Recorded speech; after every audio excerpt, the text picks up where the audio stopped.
A este webinar de Observatorio de Recursos Humanos, de la cual pues soy yo directora, Maite Sáenz. Vamos a hablar del tema, de esta nueva normativa que nos regula el teletrabajo y que, bueno, pues nos ha dejado con muchas dudas. Por eso hemos planteado esta sesión en la que, por supuesto, vais a poder formular todas las preguntas que consideréis. Algunas ya las tengo, me las habéis hecho llegar por correo, pero a medida que vayamos profundizando con nuestro ponente, pues podéis ir enviando vuestras cuestiones. Como tenemos una hora y el tema va a dar para mucho, pues simplemente presento a nuestro orador hoy, Javier Tibó. Él es OFCOSEL de Pedrajas Abogados y además es profesor de Derecho del Trabajo en la Universidad Complutense de Madrid. Es conocido por todos, conocedor a fondo de la normativa laboral y se ha estudiado también muy a fondo pues esta nueva normativa de la cual nos va a intentar abrir un poquito de luz. Javier, la pantalla y el grupo es todo tuyo. Buenas tardes. No sé si me veis. ¿Sí? Sí, te oímos. ¿Y me veis? También. Perfecto. Nada, simplemente dar las buenas tardes a todos y agradecer la invitación para estar hoy aquí y tratar de aclarar en la medida de lo posible el contenido de la nueva ley de trabajo a distancia. Si os parece bien, lo que voy a hacer es, de manera más breve posible, tratar de exponer el contenido de la norma y luego a continuación, al final, podríamos abordar las habituales dudas que hubieran surgido o las cuestiones que previamente habéis planteado. Ya sin más prolegómenos, voy a tratar de hablar, en primer lugar, sobre todo, cuál es el objeto de la norma y cuáles son, decirlo de algún modo, los límites del terreno del juego, porque vamos a ver que, utilizando el símil futbolístico, se ha expulsado del ámbito de aplicación de la norma a numerosos colectivos. Y eso va a determinar en buena medida que haya distintos regímenes jurídicos de trabajo en función del concreto colectivo de trabajador a distancia de que se trata. Desde un punto de vista formal, en todo caso, señalar que la ley es una ley extensa, efectivamente. Veremos que en numerosos aspectos no es tan novedosa como pudiera parecer, porque en contra de lo que se afirma en la exposición de motivos, no hay propiamente, no había un vacío legal. Existe una regulación del trabajo a distancia, podemos considerar que es sucinta, pero que en todo caso ya reconocía numerosos derechos a los trabajadores a domicilio o más ampliamente a los trabajadores a distancia.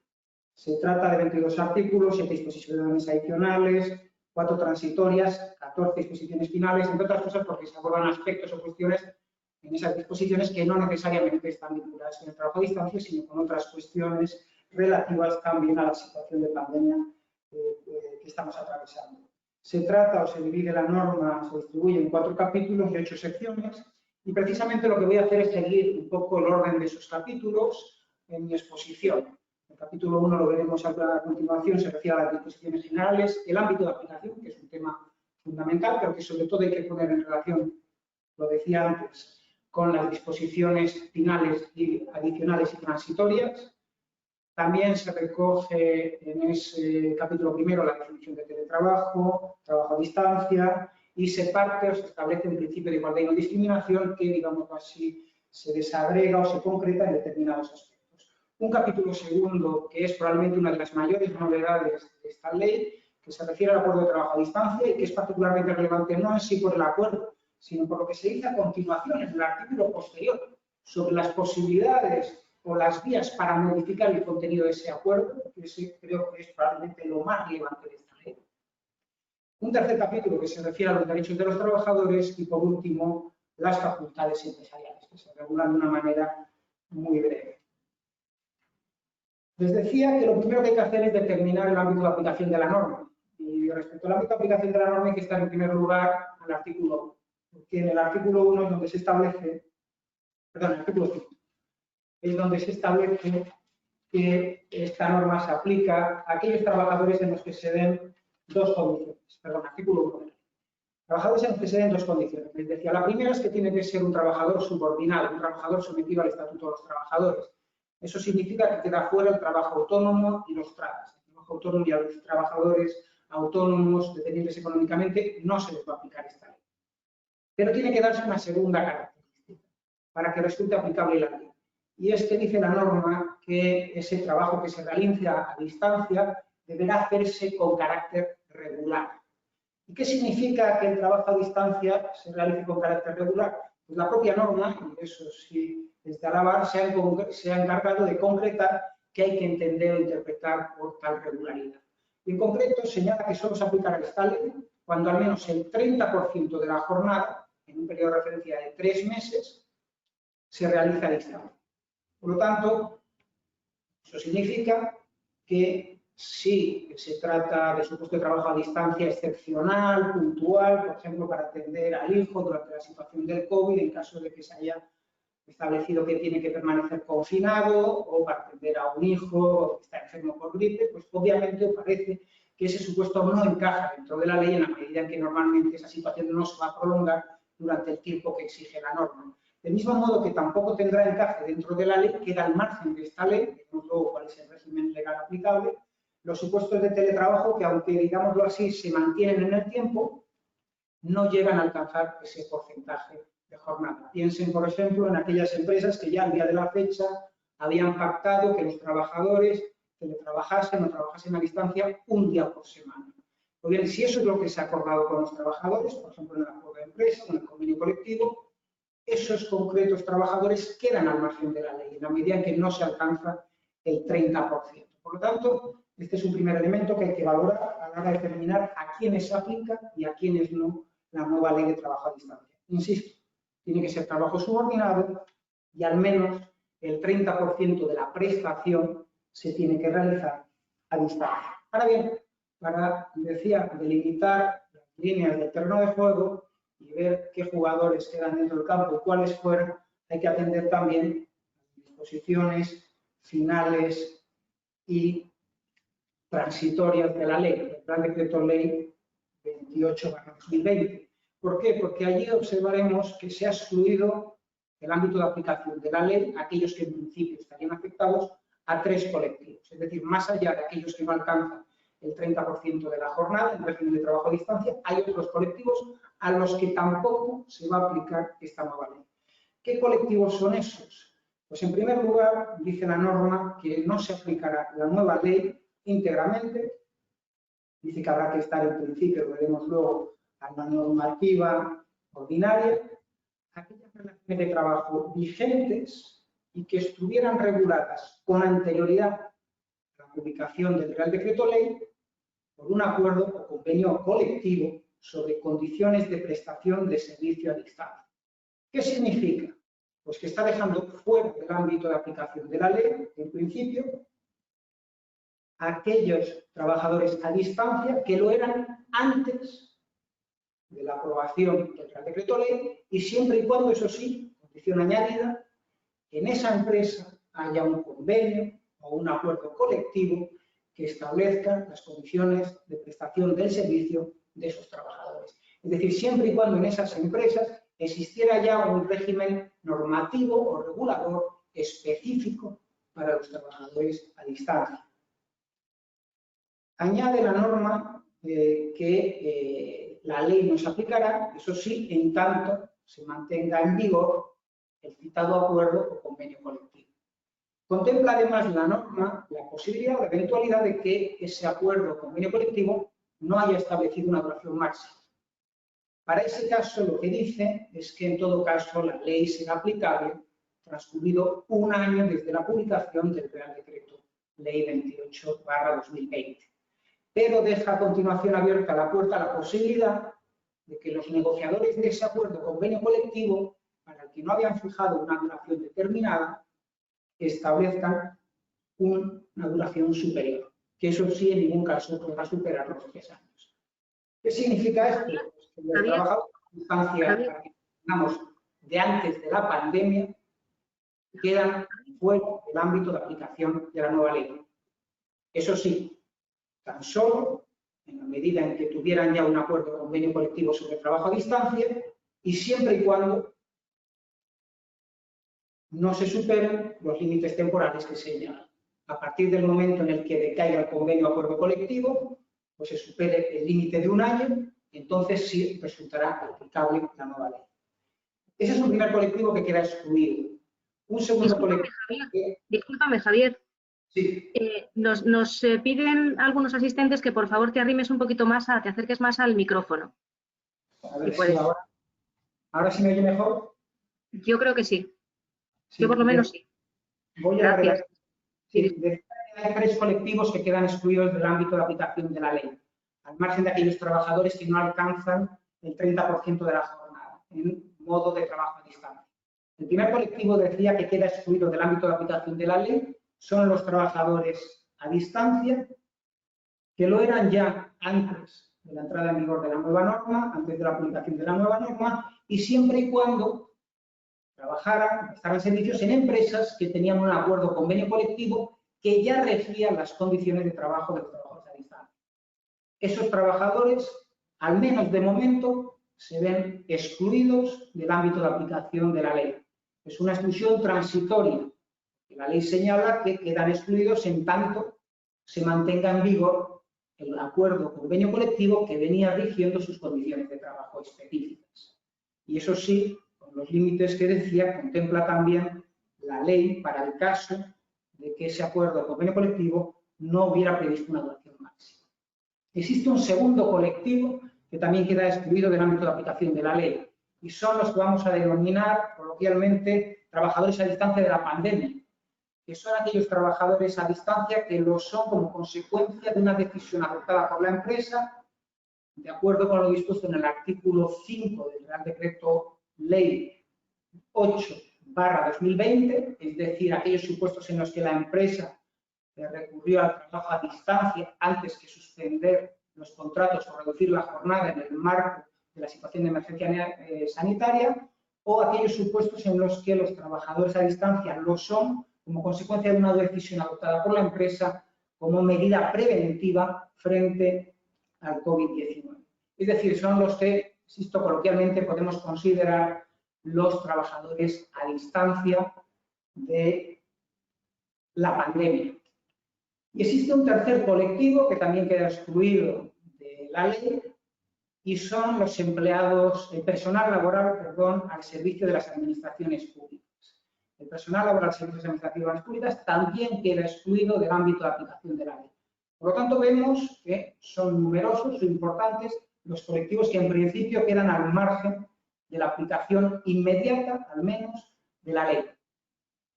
La cuestión entonces es cuál es el régimen jurídico o la normativa o el marco regulador aplicable a esos colectivos que quedan fuera. Pues bien, empezando por el final, respecto a los empleados públicos, en concreto respecto del personal laboral de las administraciones públicas, fundamentalmente el personal laboral de las sociedades públicas, lo que prevé la norma es que se le aplicará la normativa específica. El problema es que en el momento en el que se aprueba el Real Decreto Ley 28/2020 no hay propiamente una normativa específica. De ahí que en la transitoria segunda se diga a continuación que hasta tanto exista una regulación específica se les aplica o se les sigue aplicando el artículo 13 del Estatuto de los Trabajadores en la redacción anterior al propio Real Decreto Ley 28/2020. Es lo cierto también que un día antes de la aprobación del Real Decreto Ley se alcanzó un acuerdo en la mesa de negociación de las administraciones públicas para promover la modificación del Estatuto Básico del Empleado Público para precisamente contemplar una regulación específica del teletrabajo para los empleados públicos. Y allí se alcanza un acuerdo que propone o eleva una propuesta de modificación del Estatuto Básico del Empleado Público. En concreto, se propone un nuevo artículo 47 bis, con el contenido que señalo aquí. Pues bien, ese acuerdo que se alcanzó el día 21 de septiembre, finalmente hoy se ha plasmado en una norma porque precisamente en el Real Decreto Ley 29/2020 que se ha publicado hoy y que entrará en vigor mañana, se contempla cuál es esa regulación específica del trabajo a distancia para los empleados públicos y entre ellos el personal laboral del sector público. Es interesante detenerse a ver cuál es esa regulación porque es mucho más sucinta que la que se establece para el resto de trabajadores, digámoslo así, para los trabajadores, para el personal laboral, los trabajadores subordinados que no forman parte del sector público. Básicamente se resume en lo que señalo ahí. No se configura propiamente un derecho a trabajar a distancia, se exige autorización para trabajar a distancia de la unidad administrativa correspondiente, se exige que haya voluntariedad y reversibilidad, y un matiz importante, que lo veremos a continuación, no aparece en la nueva ley de trabajo a distancia para, digámoslo así, el sector privado, y es que la ley, el Estatuto Básico del Empleo Público, sí contempla la posibilidad de que se excepcione la voluntariedad, cosa que, repito, veremos a continuación, no se contempla en todos los casos o para los dos afectados en la nueva ley de contrato, la nueva ley de trabajo a distancia. Y luego una cuestión importante, la Administración asume, no puede ser de otro modo, la obligación de proporcionar los medios necesarios para teletrabajar, pero lo veremos también a continuación, no con la misma extensión que se le impone al resto de empleadores. Curiosamente, la Administración no se aplica a sí mismo lo que sí va a exigir el Gobierno, posteriormente las Cortes Generales, en el momento en el que se convalide el Real Decreto Ley, a los demás empresarios. Porque la Administración Pública únicamente tiene la obligación de proporcionar los medios tecnológicos necesarios para la realización de la actividad de trabajo a distancia o teletrabajo. Nada más. No se habla del resto de medios, equipamientos necesarios, ni el resto, ni se establece una obligación de asumir o de abonar o de compensar por los gastos en los que incurran los trabajadores a distancia. La única obligación de la Administración es la de suministrar los medios tecnológicos. En cualquier caso, este es el marco regulador que a partir del día de mañana va a regir las relaciones de trabajo a distancia en el sector público. ¿Qué sucede con los que eran trabajadores a distancia antes de la pandemia y que venían rigiéndose ya por una regulación convencional, ya fuera un convenio o un acuerdo colectivo? ¿Cuál es el marco normativo aplicable hasta tanto se les aplique la nueva ley? Es decir, mientras no decaiga ese convenio o acuerdo colectivo que regula las condiciones de esos trabajadores a distancia. Pues básicamente habrá que estar a la regulación normativa ordinaria, aplicarles el Estatuto de los Trabajadores como cualquier otro trabajador. ¿Qué significa? Pues que tienen derecho a la no discriminación, por lo tanto tienen derecho a recibir la misma retribución que cualquier otro trabajador que realiza las mismas funciones, pertenece al mismo grupo, tienen derecho a la formación y a la promoción profesional. Hay una obligación de registro horario, por supuesto, en los términos que establece el artículo 34, apartado 9 del Estatuto de los Trabajadores. Tienen derecho a la seguridad en el trabajo, tienen derecho a la intimidad y a la protección de datos, tienen derecho a la desconexión digital y tienen derecho a ejercer los derechos colectivos en los mismos términos que cualquier otro trabajador. Por lo tanto, a estos trabajadores a los que por el momento no se les va a aplicar la nueva ley de trabajo a distancia, hay que aplicarles el Estatuto de los Trabajadores, igual que a cualquier otro trabajador, y eso sí, también las especificidades que en su caso se hubieran establecido en esos convenios o acuerdos colectivos que son los que precisamente determinan que no se aplique la nueva ley. Y por último tenemos el tercer colectivo que decía se ha visto excluido del ámbito de aplicación de la nueva ley, que son los trabajadores a distancia de la pandemia, los que de algún modo se han visto empujados a trabajar a distancia, teletrabajar como consecuencia de la situación de emergencia sanitaria. Pues bien, para estos trabajadores a distancia, como decía antes, la ley, el Real Decreto Ley 28/2020, en principio establece que no se va a aplicar la nueva ley, pero eso sí dice salvo en dos concretos aspectos. Hay dos aspectos de la nueva ley que sí se aplican a los trabajadores a distancia de la pandemia. El primero es muy claro. La redacción del precepto no da para dudas. Se dice que las empresas están obligadas a dotar de los medios, equipos, herramientas y consumibles que exige el desarrollo del trabajo a distancia, así como el mantenimiento necesario. Por lo tanto, se establece una obligación muy similar a la que veremos luego se establece con carácter general en la nueva ley de trabajo a distancia. La duda surge en el segundo aspecto, y es que no se dice que la empresa estará obligada a abonar o compensar al trabajador por los gastos en que incurra como consecuencia de la realización de la actividad de trabajo a distancia, sino que, de una manera mucho más confusa, más bien se dice que en su caso la negociación colectiva establecerá la forma de compensación de los gastos derivados para la persona trabajadora de esta forma de trabajo a distancia, si existieran y no hubieran sido ya compensados. Lo cierto es que aquí la duda que surge inmediatamente y que ha generado un extenso debate es si esto significa que la empresa tiene o no obligación de compensar al trabajador por los gastos en los que pueda incurrir. Pensemos en consumos eléctricos, consumo de calefacción, si en su caso, wifi, si en su caso la empresa tiene ya, respecto de estos trabajadores de la pandemia, obligación de abonarles o compensarles por eso. Lo cierto es que la relación no es nada clara.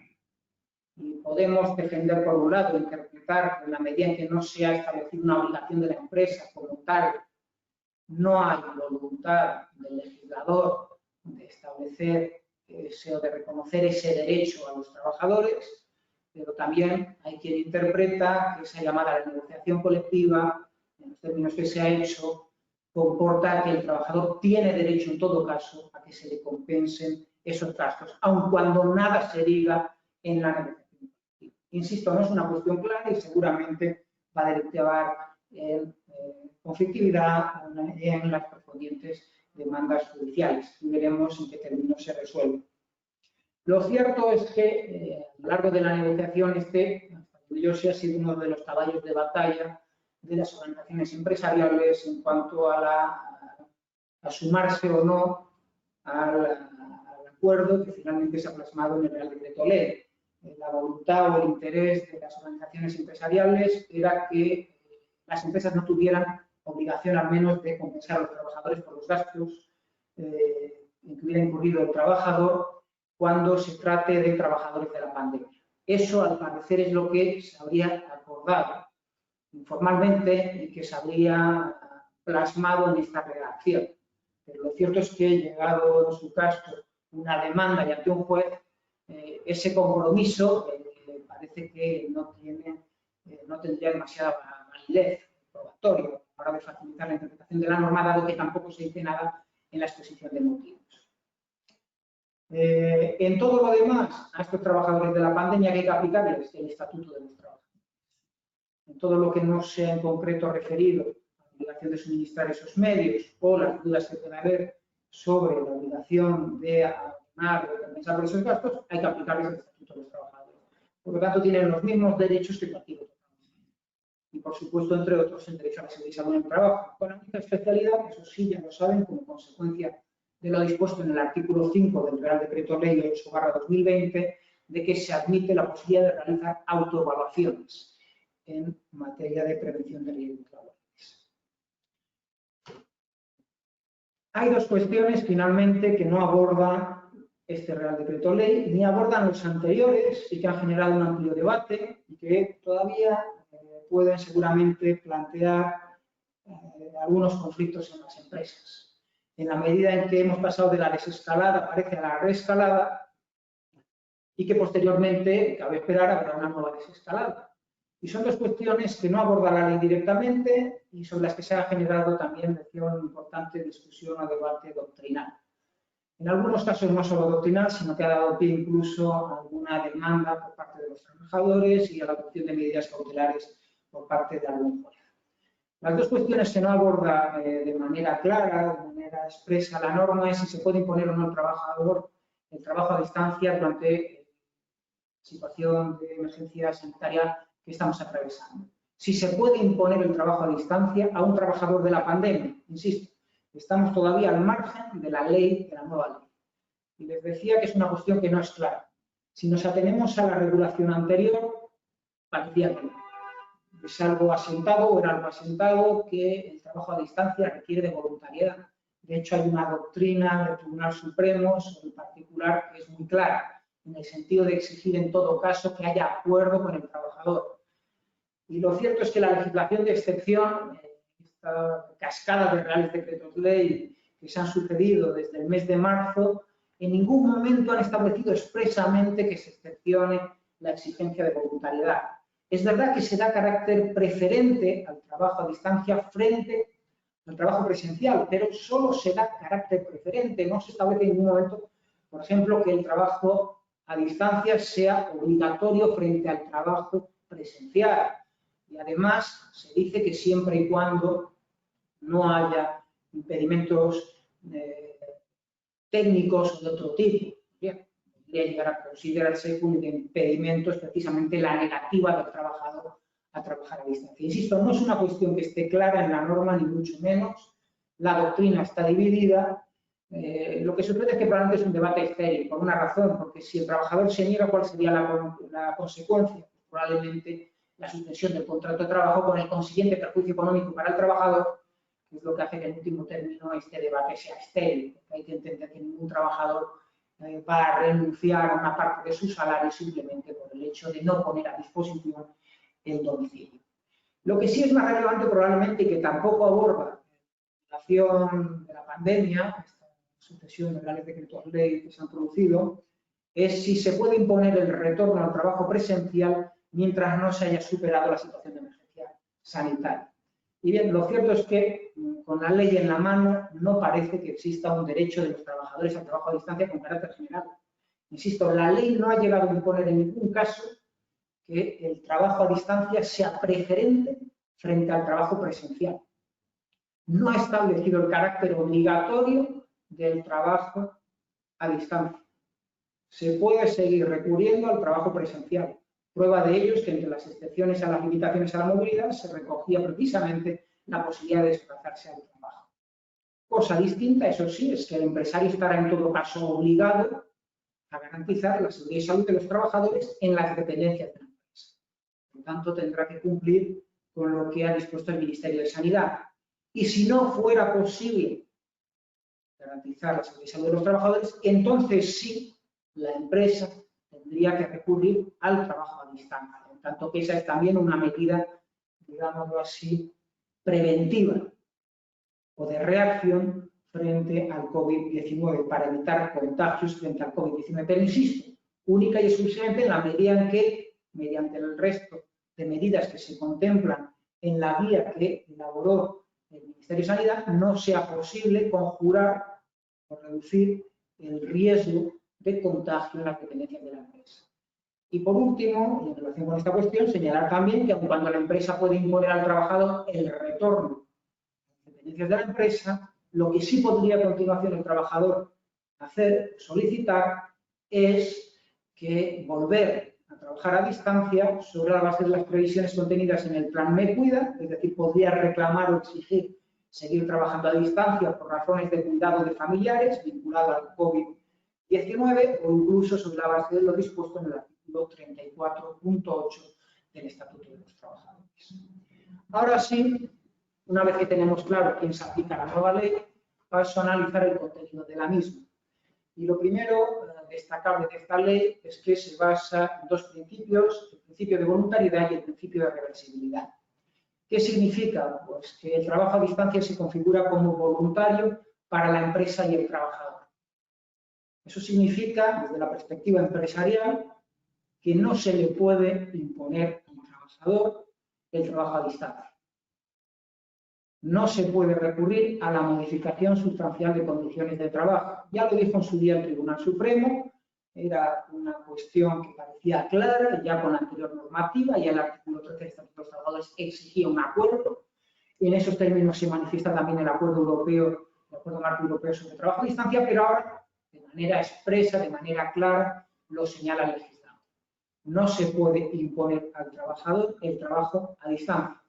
Hace falta contar con su acuerdo. Hay que llegar a un acuerdo con el trabajador a distancia. Eso significa además que no se le podrá imponer ninguna sanción, ni será causa justificativa de la extinción del contrato de trabajo, ni de la modificación de las condiciones de trabajo, el hecho de que el trabajador se niegue a trabajar a distancia. La negativa del trabajador a trabajar a distancia en ningún caso será causa justificativa de despido ni de modificación de las condiciones de trabajo. Lo que sí cabría, teniendo en cuenta que no se ha establecido lo contrario en la ley, es, en su caso, suspender el contrato de trabajo. Si el trabajador a distancia se negara, lo que cabría en su caso plantear es una suspensión del contrato de trabajo a distancia, siempre y cuando eso sí hubiera una causa que justifica la adopción de la decisión, más allá de la mera negativa del trabajador. Una causa productiva, una causa organizativa que justificara esa decisión empresarial. Y lo que no se contempla, y es llamativo, es una excepción a esa regla general. desde la perspectiva empresarial. No se contempla en la nueva ley la posibilidad de que se imponga el trabajo a distancia por razones de fuerza mayor. Es decir, pensando en que en el futuro se pueda reeditar una situación como la actual, el legislador no se ha adelantado y no ha previsto la posibilidad de que se pueda imponer el trabajo a distancia al trabajador. Insisto, el trabajo a distancia, desde la perspectiva de la nueva ley, es en todo caso, deberá ser en todo caso voluntario para el trabajador, con independencia de cuál sea la necesidad de la empresa. Hace falta el acuerdo del trabajador. En paralelo, en correspondencia, hace falta también el acuerdo de la empresa. No se configura, no se reconoce un derecho general del trabajador al trabajo a distancia. El trabajador a distancia no puede exigir, no puede imponer con carácter general el trabajo a distancia a las empresas. Hace falta un acuerdo. Lo que sucede es que aquí sí hay excepciones. Hay supuestos en los que un trabajador va a poder imponer, va a poder exigir el trabajador a distancia de la empresa. Por lo tanto, el principio de voluntariedad sí se excepciona para una de las partes. Y es cuando lo solicite el trabajador por razones de conciliación familiar, ya sea en el momento actual por razón del plan Me Cuida, ya sea a medio futuro, como consecuencia de lo establecido en el artículo 34.8 del Estatuto de los Trabajadores. Recuerden que ese artículo reconoce a los trabajadores un derecho a solicitar el trabajo a distancia, junto al derecho a solicitar la adaptación de la jornada de trabajo. Recuerden que lo que allí se prevé es que habrá que estar a los términos del convenio colectivo y si nada ha previsto el convenio colectivo, habrá que entrar en una negociación con el trabajador. Pero puede ser que al final no se llegue a un acuerdo con el trabajador, porque ese derecho no es un derecho absoluto, la empresa puede oponer razones organizativas, razones productivas, y puede ser que al final se deniegue la solicitud del trabajador, que se rechace la pretensión del trabajador. Pues bien, ese trabajador puede acudir a los tribunales y, llegado el caso, un juez podría llegar a imponer a la empresa el trabajo a distancia. Ya sea porque no hubiera habido propiamente una negociación, que es lo que exige individual, que es lo que exige la ley, ya sea porque no aprecie el juez la existencia de un impedimento organizativo productivo a la pretensión del trabajador. Por lo tanto, insisto, aunque esta ley parte de la voluntariedad, lo cierto es que en la legislación ordinaria, en el Estatuto de los Trabajadores, hay una excepción a esa regla de voluntariedad referida a los supuestos de conciliación familiar. Y les decía que junto al principio de voluntariedad se recoge el principio de reversibilidad, que según la norma comporta que la decisión de trabajar a la distancia será reversible para la empresa y la persona trabajadora. Este derecho de retorno, por decirlo de algún modo, solo se reconoce obviamente a aquellos trabajadores que previamente habían trabajado presencialmente en la empresa. Aquellos que desde un principio han teletrabajado no tienen lógicamente un derecho de retorno como tal, pero sí se les reconoce, en otro artículo del Real Decreto Ley, una preferencia, una prioridad para ocupar puestos de trabajo presenciales. Y además se establece una obligación de la empresa de informar a esos trabajadores a distancia. Lo relevante en este punto es que el artículo añade a continuación cómo se ejercita ese derecho. Dice que podrá ejercerse en los términos establecidos en la negociación colectiva o en su defecto en los fijados en el acuerdo de trabajo a distancia. Claro, la cuestión que surge aquí a continuación es qué pasa si nada se ha previsto sobre el ejercicio de ese derecho, ni en el convenio colectivo ni en el acuerdo de trabajo a distancia. ¿Puede la empresa exigir el retorno del trabajador en un momento dado porque concurra una causa técnica, una causa organizativa, si nada se ha previsto en el acuerdo ni en la negociación colectiva? Hay quien entiende que, si nada se ha previsto, habría que llegar a un acuerdo con el trabajador. Yo me decanto por entender que cabría, lo razonable es entender que cabría recurrir al ejercicio del mero ius variandi o, en todo caso, adoptar la decisión sobre la base de lo dispuesto en el artículo 41 del Estatuto de los Trabajadores, como una modificación sustancial de condiciones de trabajo.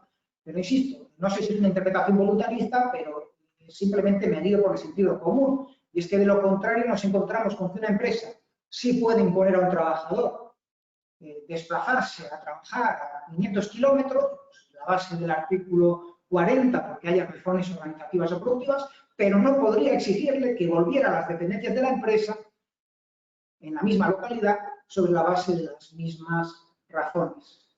Insisto, creo que es un absurdo que en la medida posible debería aclararse, a lo largo de la tramitación, si es que se da del Real Decreto Ley como proyecto de ley en sede parlamentaria.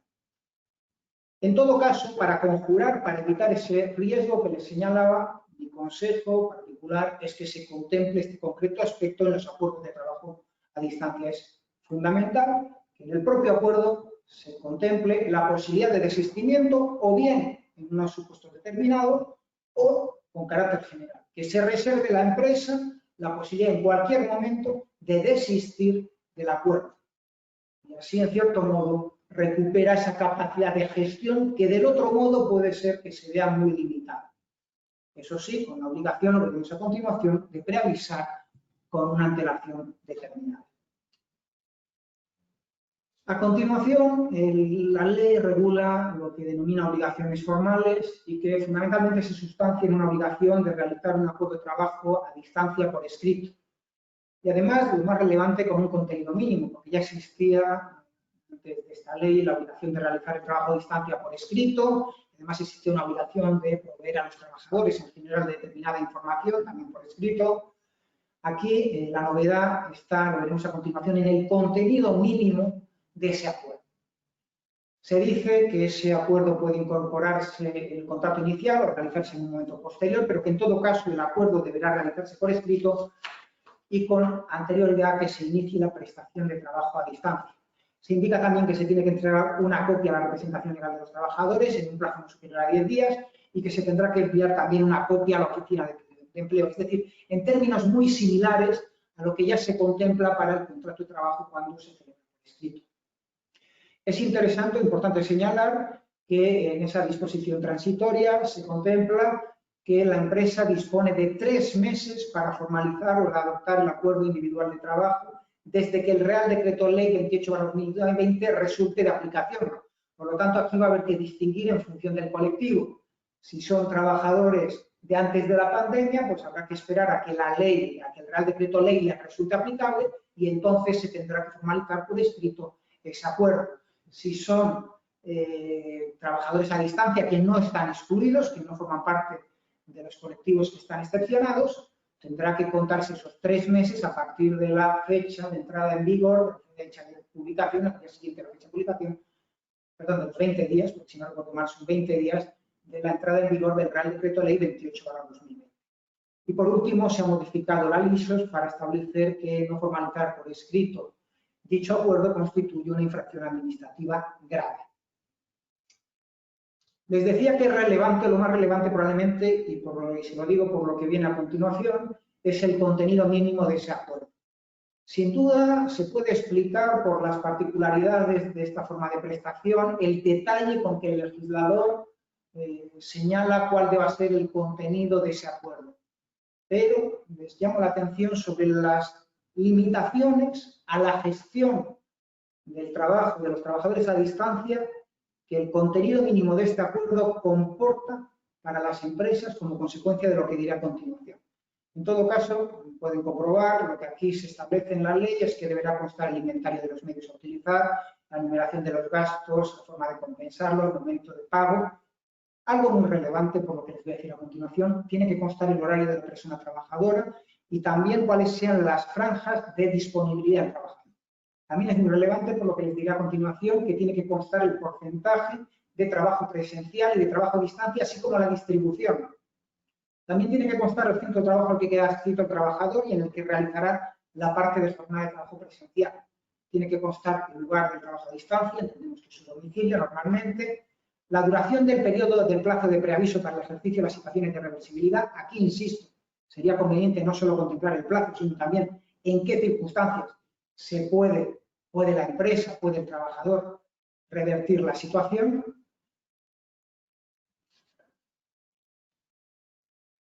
Segundo.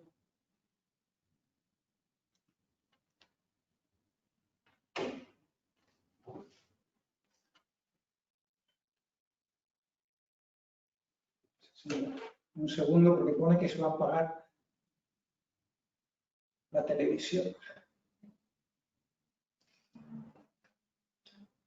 Sí, decía que deberá constar también los medios de control de la actividad, empresarial, el procedimiento a seguir en caso de que se produzcan dificultades, las instrucciones en materia de protección de datos, las instrucciones que tenga la empresa sobre seguridad de la información y la duración del trabajo a distancia.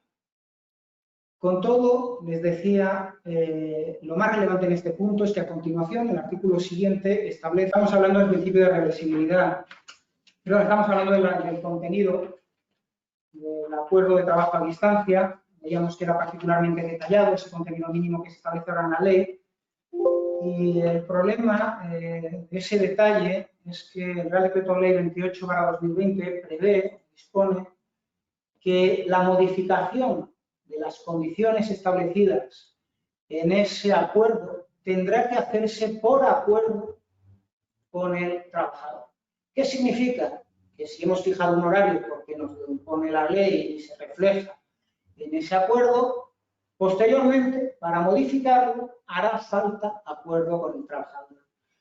Cuando hayamos establecido unos periodos o unas franjas de disponibilidad que tienen que figurar en el acuerdo, si se quiere revisar, si se quiere modificar, hará falta acuerdo con el trabajador. Si se quiere modificar el porcentaje de presencialidad para reducirlo, por ejemplo, o para ampliarlo, hará falta acuerdo con el trabajador.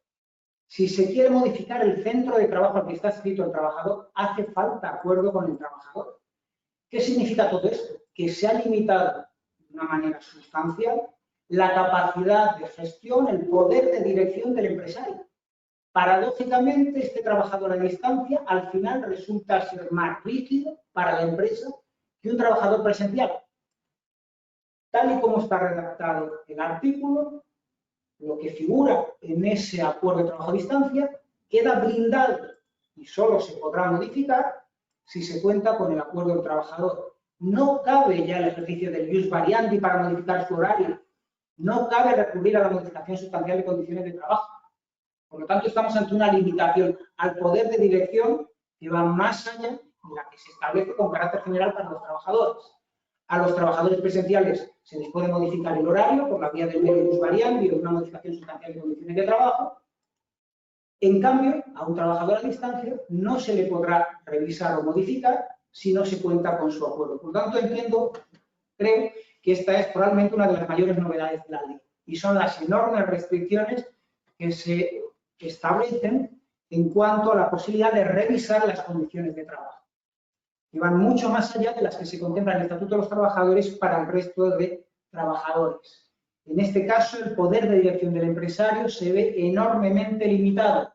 Aquello que figura en el acuerdo no se puede revisar con posterioridad, salvo, insisto, que se cuente con acuerdo del trabajador. Esto creo que rigidifica enormemente el régimen laboral del trabajo a distancia y puede ser un desincentivo al establecimiento o a la implantación de trabajo a distancia en las empresas, en la medida en que al final es un trabajador que en lugar de ser más flexible, deviene más rígido que los trabajadores presenciales. Entramos ya en el capítulo de los derechos de los trabajadores. Aquí se recoge una relación amplia de derechos, pero que en buena medida reproducen lo que ya se deducía del Estatuto de los Trabajadores. Muy rápidamente se reconoce el derecho a la formación, derecho que ya tenían. Se establece, eso sí, que la empresa tendrá que establecer las garantías oportunas o necesarias para que los trabajadores a distancia accedan o participen de manera efectiva en esas acciones formativas. Se reconoce el derecho a la formación profesional, derecho que ya tenían. Eso sí, se añade que la empresa tendrá la obligación de informar a sus trabajadores a distancia por escrito sobre la existencia de vacantes o posibilidades de acceso a la empresa. Y ahora sí, las dos principales novedades de la ley desde el punto de vista de los derechos de los trabajadores. De una parte, se reconoce el derecho a la dotación suficiente y al mantenimiento de los medios, equipos y herramientas necesarios para el desarrollo de la actividad a distancia. ¿Qué comprende esa obligación? Pues entiendo que al menos el ordenador, la impresora, los consumibles y los elementos muebles como la mesa y la silla. Esos medios, en principio, esos equipos, los tiene que suministrar la empresa. Añade la ley que ello de conformidad con el inventario que hemos visto que se tiene que incorporar al acuerdo individual y de acuerdo con lo que se haya establecido en el convenio o acuerdo colectivo. Por lo tanto, ahora ya sí queda claro que la obligación de la empresa es la de proveer de todos esos medios necesarios para el desarrollo de la actividad. Observen que se hace, lo decía antes, en unos términos más amplios que los que contempla la administración para sí misma como empleador. Aquí no se habla únicamente de medios tecnológicos, sino cualquier medio que sea necesario para la realización de la actividad. Y luego además se reconoce un segundo derecho, que es el derecho al abono y compensación de los gastos relacionados con esos equipos, herramientas y medios vinculados al trabajo a distancia. Aquí cabe pensar en el consumo eléctrico fundamentalmente y la fibra óptica, la conexión a Internet. En principio, en la medida en que sea o asume ese gasto inicialmente el trabajador, debería compensarle la empresa. Hay quien plantea ya la posibilidad incluso de que los trabajadores reclamen otros posibles gastos, como pudieran ser el de la calefacción o incluso limpieza de la estancia, o incluso hay quien ha planteado ya que la empresa tenga que pagar incluso por utilizar, por el uso que se está dando a esa estancia para una actividad laboral, en el sentido que casi tendría que pagar parte de la hipoteca de la eventual casa. También se ha planteado en un término más razonable la posibilidad también de contribuir al pago del seguro de la vivienda. En todo caso, estas son cuestiones que ahora sí la ley establece blanco sobre negro que tiene que asumir, obligaciones que tiene que asumir la empresa, y aquí seguramente lo razonable es abordarlas desde la negociación colectiva, abordarlas a través del acuerdo de empresa, establecer una compensación a tanto alzado por día de trabajo a distancia que englobe todos estos conceptos. Se reconoce también en materia de tiempo de trabajo tres concretos derechos. El derecho al horario flexible, se dice en la ley, en los términos del acuerdo. Esta sí es una novedad, pero relativa. Es verdad que al resto de trabajadores no se les reconoce como tal un derecho al horario flexible. Lo que yo decía, lo que sucede es que, decía relativa por una razón, porque son muchos los límites que se establece a esa libertad del trabajador para conformar o configurar su horario. En primer lugar, tendrá que estar a lo dispuesto en el acuerdo de trabajo a distancia, el trabajador además tendrá que estar a lo que se haya dispuesto en el convenio colectivo, tendrá que respetar los tiempos de disponibilidad obligatoria y tendrá, por supuesto, además, que respetar los tiempos de descanso y de jornada máxima establecidos en la ley. ¿Qué significa? Que el trabajador va a tener que cumplir con el horario que se imponga por la empresa, va a tener que cumplir con el tiempo de disponibilidad que le imponga la empresa y que en ningún caso podrá superar los límites máximos de jornada o prescindir de los tiempos de descanso que se impongan en la ley o en el convenio colectivo.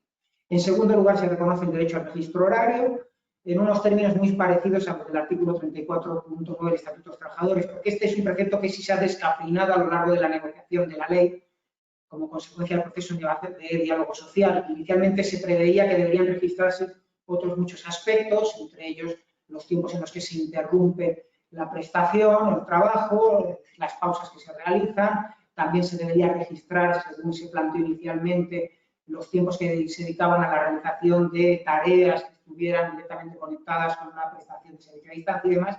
Finalmente, la redacción se mueve en unos términos muy similares a los del artículo 34.9 y parece que lo que exige en todo caso simplemente es que conste el momento de inicio y finalización de la jornada. Y en tercer lugar se reconoce el derecho a la desconexión digital, pero también en términos muy similares a los que ya se contempla para el resto de trabajadores en el artículo 88 de la Ley Orgánica de Protección de Datos Personales y Garantía de Derechos Digitales. Al final lo que se exige es que la empresa establezca una política interna que defina las modalidades de ejercicio de este derecho. Pero ni se ha concretado cuál es el alcance o el contenido mínimo de este derecho, ni se han establecido obligaciones añadidas para la empresa. Por lo tanto, insisto, las novedades en este punto en materia de tiempo de trabajo son escasas. Se reconoce también el derecho a ejercer los derechos de naturaleza colectiva, no me voy a detener sobre el particular, simplemente que la empresa tendrá que establecer mecanismos y herramientas que faciliten a los profesionales trabajadores comunicarse con los trabajadores y en particular disponer de un tablón virtual. Y se reconoce también el derecho a la seguridad y salud en el trabajo. En este punto sí me voy a detener por una razón, porque aborda nuevamente la cuestión o el asunto de la evaluación de riesgos. Y lo hace de una manera hasta cierto modo confusa en un principio, pero que parece al final reconocer, que no lo dice con esos términos, la posibilidad de que se realicen autoevaluaciones. Es decir, esa solución que se ha dado para la pandemia parece que, en último término, también se va a reconocer, se le da carta de naturaleza para el futuro. Lo que se viene a decir, parece, es que la empresa tiene que recabar toda la información que sea necesaria para hacer la evaluación. Y que cuando esa información no sea la suficiente para hacerse una composición del lugar, se realizarán visitas al domicilio del trabajador. ¿Qué parece darse a entender? Pues que al menos en un primer momento puede ser suficiente con la información que aporte el trabajador, que puede ser que ni siquiera sea necesaria la visita al domicilio del trabajador. Imaginemos que el trabajador aporta fotografías y una grabación de la estancia de la habitación de trabajo. Si se considera que con esa información, con ese plano, se puede realizar la evaluación, no sería necesario hacer una visita. Si la empresa considera que esa información no es suficiente, tendrá entonces, o sí, mejor dicho, sí se podrá hacer esa visita, pero tendrá que justificarlo sobre la base de un informe escrito, del cual además deberá remitirse una copia al delegado de prevención. Es decir, se configura la visita como algo, digámoslo así, excepcional. Se antepone el derecho a la vida privada, a la intimidad del trabajador. Se dice además que esa visita tendrá que contar con el consentimiento del trabajador y que la visita se tendrá que limitar a la estancia en la que se realiza la prestación de servicio. Pero se contempla incluso la posibilidad de que el trabajador se niegue. Pues bien, para ese caso, insisto, parece que se da carta de naturaleza que se contempla la posibilidad de que esa visita se sustituya por una autoevaluación. Y por último, se reconoce también el derecho a la intimidad y a la protección de datos personales, en términos muy similares o idénticos a los que contempla la ley. Sí hay una previsión que es relevante, porque resuelve o atiende a una cuestión que se ha planteado ya en algún caso, y es si se pueden instalar o no programas o aplicaciones de control, de vigilancia de la prestación en dispositivos propiedad del trabajador, en su teléfono o en el ordenador. Pues bien, la ley parece que lo admite la instalación de esas aplicaciones o programas de control en dispositivos que sean propiedad del trabajador. Lo que sucede es que será necesario contar con la anuencia, con el acuerdo del trabajador. No se le puede imponer, pero si se cuenta con su conformidad, parece que sí es posible. Y por último, para ir concluyendo, se regulan de manera muy somera las facultades de la empresa. Básicamente, se establece que el trabajador tendrá que cumplir con las instrucciones de la empresa en materia de protección de datos y en materia de seguridad de la información, y además se reconoce, como no podía ser de otro modo, a la empresa la posibilidad de ejercer el poder de control a través de los medios telemáticos. Es decir, que la empresa puede servirse de las mismas herramientas, utensilios de trabajo para efectuar ese control. Eso sí, deberá hacerlo con la consideración debida a la dignidad del trabajador, en particular a su intimidad y atendiendo a lo que se establece sobre el particular en la Ley Orgánica 3/2018 de 5 de diciembre. Y ahora sí, para concluir, señalar cuál es el régimen jurídico aplicable a los trabajadores que no alcanzan ese porcentaje del 30% de prestación en remoto, que quedan excluidos de la ley de trabajo a distancia. ¿Cuál es el régimen aplicable? ¿Cuál va a ser la normativa aplicable? Pues bien, para estos trabajadores que no llegan al 30%, en principio hay que estar a lo dispuesto en el Estatuto de los Trabajadores. ¿Qué significa? Pues que también tienen un derecho a la igualdad y a la no discriminación, que tendrán derecho a recibir la misma retribución, también tienen derecho a la formación y a la formación profesional. Por supuesto, se tiene que registrar su horario, tienen derecho a supervisar el trabajo, a la intimidad, a la desconexión y a los derechos colectivos. Y esta toda es otra cuestión que probablemente va a generar mayor debate, mayores dudas, es si la empresa podrá, para estos trabajadores que no llegan al 30%, imponerles el trabajo a distancia. A mi juicio, no va a ser posible. Entiendo que tampoco en esos casos, cuando no se llega al 30%, se podrá imponer el trabajo a distancia. Entiendo que será necesario contar con la conformidad del mismo. Y ello, sobre todo, sobre la base de la doctrina que en su día estableció el Tribunal Supremo, en virtud de la cual se trata de un medio de propiedad de la empresa y al que no alcanza el poder de dirección de la empresa. Sobre todo porque es un medio en el que se ve afectada la privacidad del trabajador, aunque sea de manera residual o marginal. Ese trabajo a distancia no regular afecta a la esfera privada del trabajo. Y por lo tanto, a mi juicio, será necesario contar también en estos casos con el acuerdo de la conformidad del trabajo. No se le podrá imponer el trabajo a distancia. Lo que no existirá para estos trabajos a distancia no regulares es la obligación de realizar ese acuerdo por escrito de trabajo a distancia con el contenido mínimo que fija el artículo 7 del Real Decreto Ley 28/2020. Esa obligación no existe. Y tampoco existe, entiendo, la obligación de dotarle de los medios, herramientas y útiles necesarios para desarrollar la prestación de trabajo en remoto, ni obligación de compensarles por caso alguno. Otra cosa es que, como en principio es voluntario y no se puede imponer, entiendo que dentro del acuerdo normalmente se pueda prever algún tipo de compensación por los gastos que en último término va a asumir ese trabajador Pero insisto, eso sería en el marco del acuerdo, en la medida en que entiendo que ese trabajo a distancia no es regular y que no existe obligación, pero si no se le compensa al trabajador, realmente no le interese o no le interese y que por lo tanto rechace trabajar a distancia. Básicamente este es el esquema o el marco regulador resultante de la nueva ley de trabajo a distancia. He tratado en la medida posible de sintetizar ese contenido y he tratado en la medida posible también de resolver las posibles dudas que tengo. Entiendo que podría tener algunas cuestiones a las que no haya contestado o haber generado incluso alguna nueva y estaré encantado en todo caso de responder a las mismas si, lógicamente, hay tiempo para ello. Muchas gracias. Muchas gracias a ti, Javier. Vamos a ir con algunas de las dudas, aunque no sé si nos va a dar tiempo a repasarlas todas, si no, pues te las pasaría por privado e intentaríamos contestarlas con posterioridad. La primera, de Carolina. Las personas que estamos teletrabajando por COVID y por prevención desde casa, ¿no tenemos que firmar ningún documento para reflejar si se hace debido a esta situación? Si se hace, perdón, no he oído si se hace. Debido a la situación de pandemia. Mi consejo a las empresas sería reflejarlo, sería más un consejo dirigido a las empresas, que constara por escrito que la adopción de la medida viene precisamente derivada de que es una medida reactiva o preventiva frente al COVID, básicamente para que así quede claro que no rige la ley salvo los dos aspectos que señalan. La ley no lo impone porque es verdad que en ningún momento se impone que se tenga que establecer por escrito que el trabajo a distancia en este caso es consecuencia del COVID-19, porque la ley no lo impone, no lo prevé. Lo único que prevé la ley es que cuando sea una consecuencia no se aplicará la ley. Por lo tanto, insisto, previsión legal sobre el particular no hay un mandato legal. Pero mi consejo en todo caso sí es que en la medida posible se formalice por escrito, pero sobre todo para que así quede claro que es un supuesto que queda fuera del ámbito de aplicación, o es un trabajador que queda fuera del ámbito de aplicación de la ley. ¿En ningún caso se puede esperar que se genere un derecho adquirido de teletrabajo? Como consecuencia de la situación actual, es decir, aquellos trabajadores que están trabajando como consecuencia del COVID no tienen, entiendo yo, o no genera un derecho adquirido. Existe una posibilidad de retorno. La empresa puede imponer el retorno.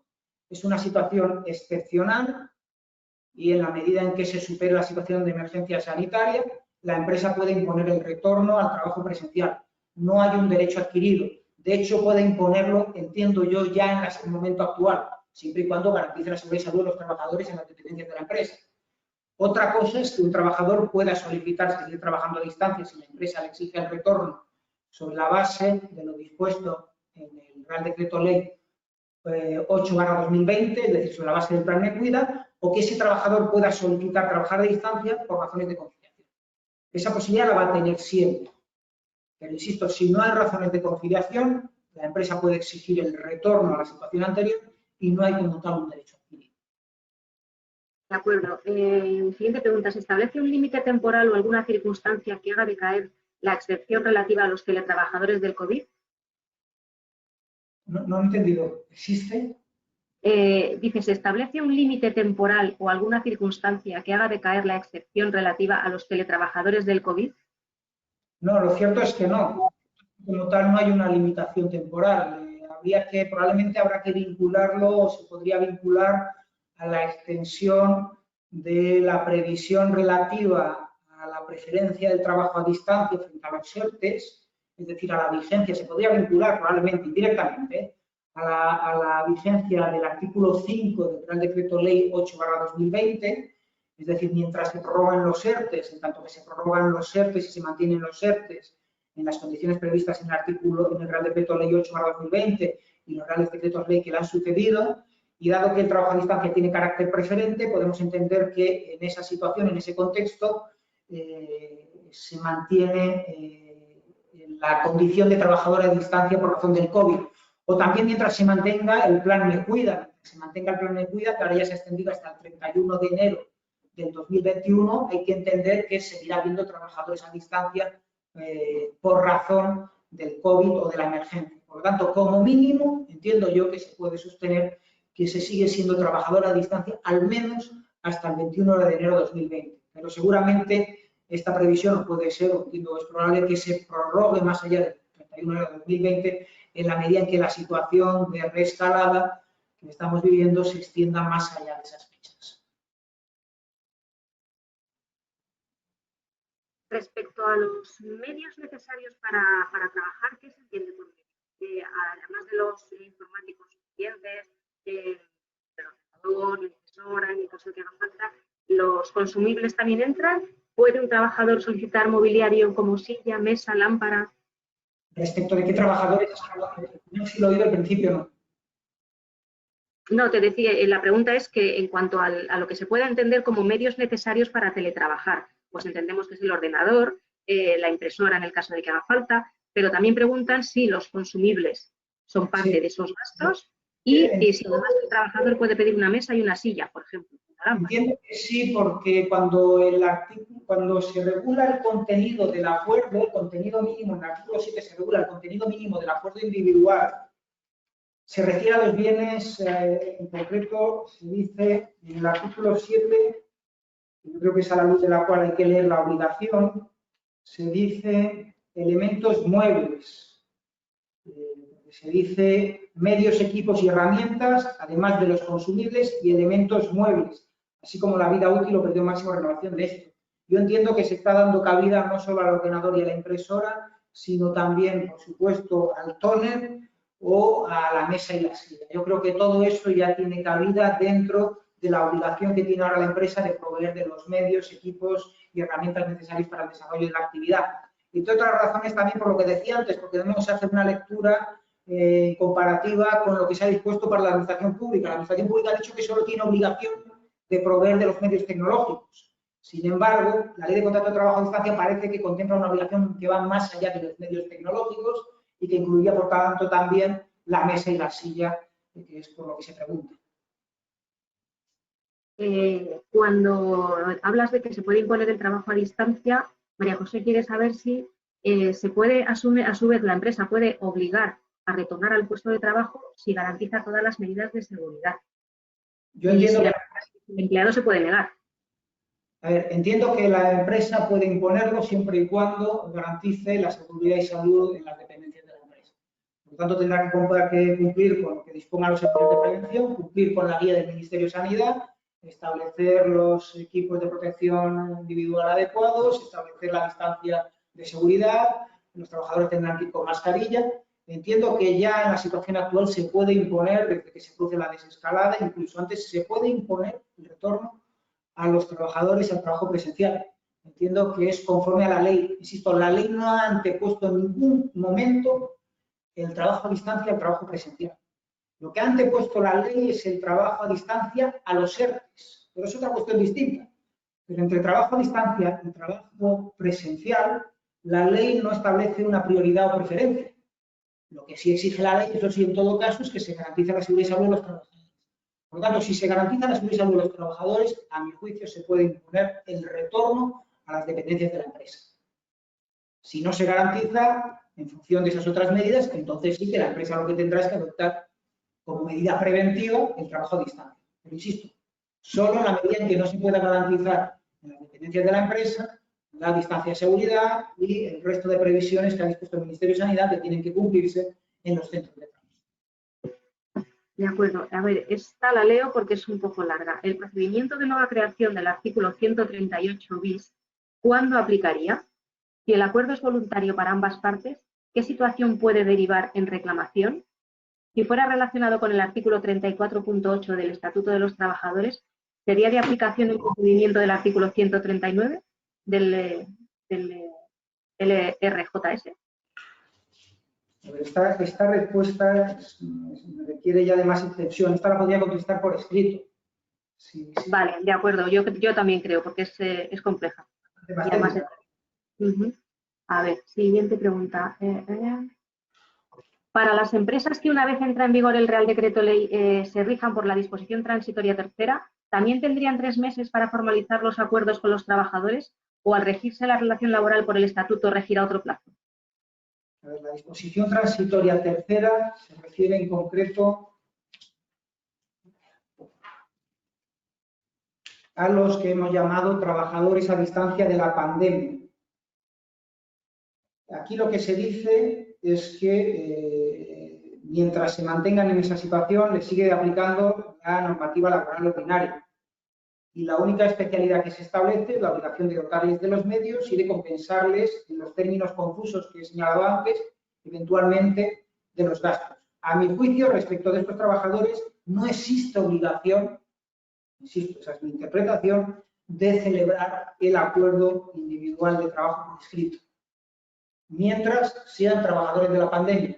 En el momento en el que dejen de ser trabajadores de la pandemia, pongámonos por ejemplo, el 31 de enero del 2021, el 30 de enero de 2021, a lo mejor en ese momento, si esos trabajadores ya dejan de ser trabajadores de la pandemia, porque se ha superado la situación de emergencia sanitaria, porque ya no hay ERTEs vinculados al COVID, porque el plan Me Cuida no se prorroga, a partir de esa fecha, en la medida en que eso sería ya aplicable la ley, porque entiendo que sería esa fecha cuando sería íntegramente aplicable la ley, sería cuando empezaría a correr el plazo de los 3 meses para realizar ese acuerdo de trabajo a distancia. Insisto, yo creo que en el momento actual no existe obligación alguna. La obligación será en el momento en el que se supere la situación de emergencia sanitaria, si esos trabajadores a distancia siguen realizando su prestación laboral desde el domicilio. Si fuera así, entonces sí, la empresa tendría 3 meses para celebrar el acuerdo por escrito. Si lo que impone es el retorno al trabajo presencial, entonces no habrá obligación alguna de celebrar ese acuerdo. Un trabajador puede decidir desplazarse a trabajar fuera de España durante el tiempo en el que teletrabaje y Carolina quiere saber si eso tiene que quedar reflejado en un acuerdo que además incluya la duración de esa permanencia en el extranjero y, sobre todo, quién tiene que asumir en este caso los costes de desplazamiento. Y entiende que el empleado, ¿verdad? En el acuerdo tiene que constar el lugar desde el que el trabajador va a realizar la prestación. Y en la medida en que eso tiene que figurar en el acuerdo y que en principio como regla general, es un acuerdo y es autorizado, entre comillas, por la empresa tiene que prestar su conformidad. Y allí tendrá que constar si va a trabajar en un domicilio o en otro, si lo va a hacer en su lugar de residencia de vacaciones eventualmente, todo eso tiene que figurar en el acuerdo, o si lo va a hacer en el extranjero. Y, por supuesto, si la decisión es del trabajador de realizar su prestación desde el extranjero, la empresa no va a asumir el gasto derivado del desplazamiento de ese trabajador al extranjero, porque, insisto, es una decisión del propio trabajador, no es una decisión impuesta por la empresa. Es el trabajador el que acuerda con la empresa, en su caso, eventualmente, que trabaje desde su domicilio y, eventualmente, desde el extranjero. Pero en la medida en que es una decisión del trabajador hacerlo desde el extranjero, no le viene impuesto por la empresa, entiendo que los gastos del desplazamiento los tiene que asumir el trabajador. Pero, insisto, siempre y cuando sea una decisión, digámoslo así, del trabajador, no impuesta por la empresa. No estamos ante un supuesto de traslado, estamos ante un supuesto de trabajo a distancia, en el que simplemente el trabajador lo que comunica es que su domicilio no está en España, sino que va a estar en el extranjero. Si es así, entiendo yo que la empresa no tiene que asumir gasto alguno. Distinto es que la empresa le imponga el trabajar desde el extranjero, que sea la impuesta la que le haya impuesto desplazarse al extranjero y desde allí teletrabajar. Si fuera así, entonces sí que tendríamos que plantearnos que la empresa tenga que asumir determinados gastos. Pero por eso creo que es importante distinguir en función de quién toma la decisión de que realice su prestación desde el extranjero. Si es el propio trabajador por iniciativa propia, la empresa no tiene que asumir gasto alguno derivado de la deslocalización. Mercedes quiere saber en qué situación quedan los acuerdos individuales que se han negociado con un trabajador para que teletrabaje, pero que no están reflejados en convenio colectivo. Claro, no están, son negociaciones individuales.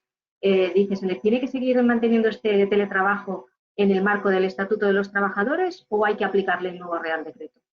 A ver, si es un trabajador a distancia de una empresa y venía que no tiene acuerdo o convenio colectivo, pasa a estar sometido a la nueva ley. Siempre y cuando, insisto, no sea un trabajador a distancia, reacción o consecuencia del COVID-19. Es un trabajador a distancia que ya lo era en el año 2019 y que, eso sí, en su empresa no había acuerdo o convenio colectivo, pero que se había suscrito un acuerdo individual. Pasa a estar sometido a la nueva ley. ¿Qué significa esto? Que en aquellos sí en que le beneficie o le mejore ese acuerdo individual, el trabajador va a mantener las condiciones de ese acuerdo individual. En aquello otro, en lo que, digamos, que resulte más beneficioso lo previsto en la nueva ley, habrá que estar a las previsiones de la ley. De acuerdo. Eva pregunta, hola Eva, que sí quién eres, por cierto, gracias. ¿Qué tipo de formación se debe dar a los teletrabajadores y desde cuándo? Me imagino que es para realizar sus trabajos en esta modalidad. La ley lo que prevé es que tiene que dársele, por una parte, una formación, parece, previa, vinculada directamente con lo que es el trabajo a distancia, que va a ser una formación fundamentalmente preventiva, pero no solo, se le va a tener que informar y formar sobre los riesgos del trabajo a distancia. Y esto sí que es particularmente relevante, porque, y eso es un pero que le podemos poner a la ley, que no haya hecho una llamada a la particular responsabilidad que va a tener el trabajador a la hora de velar por su seguridad y salud. Es verdad que es una obligación que impone la Ley de Prevención de Riesgos Laborales, el trabajador tiene obligación de velar por su seguridad y salud, pero en este caso, si cabe, es más importante aún en la medida en que hay una distancia.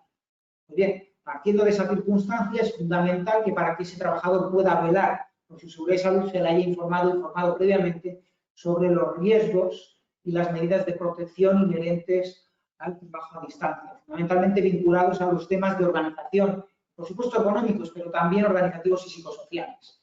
Por lo tanto, hay una primera formación que es básica, que es fundamental, que es preventiva. La otra formación pues será una formación fundamentalmente vinculada también al trabajo a distancia, pero más de tipo organizativo, para que esa experiencia de trabajo a distancia llegue a buen puerto y no fracase. Eso es una parte. Pero luego hay otra formación, que es la formación que recibe cualquier trabajador, es decir, la formación que se le da al trabajador en función de su puesto de trabajo, de sus funciones. La misma formación que tiene cualquier otro trabajador de la empresa. Esa también se le tiene que facilitar al trabajador a distancia. Por lo tanto, va a haber una formación específica del trabajador a distancia, por razón de las peculiaridades de la forma en que desempeña sus funciones, pero luego hay otra que se va a corresponder con sus funciones, con su categoría, y que va a ser la misma que recibe cualquier otro trabajador. Y ahí lo que sí prevé la ley es que se tienen que arbitrar por parte de la empresa las medidas oportunas para garantizar que los trabajadores a distancia puedan también recibir esa formación que vamos a denominar generalista, que se refiere a cualquier trabajador de la empresa. Por lo tanto, insisto, respecto de la formación, una formación específica del trabajo a distancia, fundamentalmente preventiva, pero no solo, y luego una formación que es generalista, dirigida al conjunto de trabajadores de la empresa y respecto de la cual los trabajadores a distancia tienen que tener o disponer de los medios necesarios para poder recibirla. Sobre el tema de la prevención y de la posibilidad, claro, de trabajar desde distintas localizaciones, pues lo que comentábamos antes, alguien que va al extranjero o que simplemente pues, cambia de provincia dentro de España. Preguntan cómo se hace en esos casos el tema de prevención de riesgos. Habrá que distinguir, es decir, en el domicilio hemos visto que fundamentalmente lo ideal sería probablemente hacer una visita. Lo que sucede es que el legislador es consciente de que esa razón de seguridad y salud hay que contraponerla a la esfera privada del trabajador, a su intimidad, y entonces puede ser que el trabajador se niegue y estaría en su derecho. Por lo tanto, aquí fundamentalmente habrá que manejarse mediante la visita al domicilio del trabajador o a través de la autoevaluación que puede hacer un trabajador, que la ley parece que admite, cuando el trabajador no quiera que los responsables de prevención de la empresa visiten su domicilio. Es decir, el domicilio, en principio, la visita y si el trabajador se niega o lo rechaza, una autoevaluación. Aunque, insisto, también parece que la ley contempla incluso una fase previa a la visita y es que el trabajador aporte suficiente información como para que se haga esa evaluación. No sé si a través de un vídeo de la estancia, de imágenes fotográficas, de planos de la estancia que le permitan al servicio de prevención hacer la correspondiente evaluación. Eso por lo que se refiere al domicilio. Tengas en cuenta además que en la medida en que en su caso se establezca la posibilidad en el acuerdo de que el trabajador realice su prestación desde su residencia secundaria en un determinado momento, esa evaluación o autoevaluación tendría que alcanzar también a esa residencia secundaria. Todo eso se tendría que contemplar en el acuerdo individual y la eventual evaluación o autoevaluación tendría que alcanzar también a esa residencia secundaria. Si de lo que hablamos es de un centro de coworking, de teletrabajo, también tendrá que realizarse una evaluación. Es decir, si la prestación se va a realizar a distancia, pero no desde el domicilio del trabajador, los responsables de prevención de la empresa probablemente tendrán que acceder a ese centro de teletrabajo, tendrán que conocer las circunstancias, las condiciones de ese centro para, en su caso, poder hacer la evaluación. Puede ser que no sea necesario el desplazamiento si, por ejemplo, el trabajador aporta imágenes de ese centro, del lugar de trabajo y demás, y eso le permite al servicio de prevención conformarse una idea aproximada de cuáles son las condiciones para hacer la consiguiente evaluación y, en su caso, proponer las medidas de corrección oportunas. De acuerdo, pues mira, nos quedan bastantes preguntas, pero yo creo que ya vamos a finalizar para tampoco tenerte, porque sé que tienes otros compromisos ahora después. Intentaremos responderos a todas las preguntas después por escrito, de alguna manera, ¿vale? Para, bueno, pues compensar también los problemas técnicos. Yo os agradezco mucho la paciencia porque seguís conectados muchos. El tema también es verdad que lo pide. Gracias a ti también, Javier, por el esfuerzo y por mantener la calma cuando la tecnología se pone en contra. En casa de herrero, cuchilla de palo, ya se sabe. Hablamos de nuevas tecnologías. Bueno, nos pasa a todos y ahora además que la utilizamos de manera muy intensiva, pues nos damos cuenta de pues, que también falla y que además hay que asumirlo con naturalidad, tranquilidad, porque es la única manera de controlarla, además, y de encontrar el punto en el que volvamos a retomar nosotros el control. Lo he dicho, muchas gracias a todos. Y cuidaros mucho, que estamos en tiempos de seguir en ello, ¿vale? Un abrazo y hasta otra ocasión.